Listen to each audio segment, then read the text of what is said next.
How to change emotes in Jujutsu Shenanigans. Hello everyone, my name is Smile and in this video I'm going to show you how you can change that.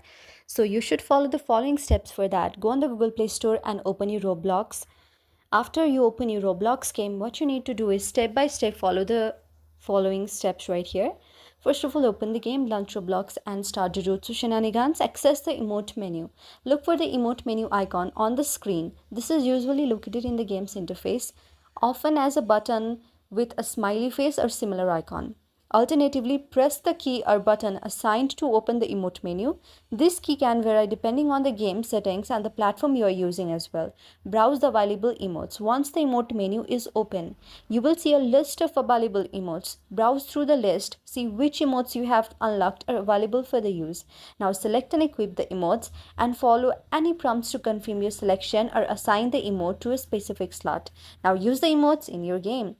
Emotes are typically performed by pressing the corresponding key or selecting them for a quick access. There are some keys you need to press for using them, like unlocking more emotes. Some emotes may you need to be unlocked by completing certain in-game customization option as well. You need to see this, and updates and new emotes also may be featured on your game, so you need to check that as well for more fun.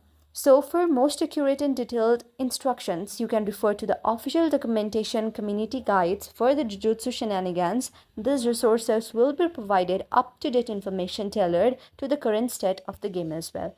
I hope you like the video. If you like the video, then please do hit the thumbs up and subscribe button and also comment in the comment section below. Thank you for watching.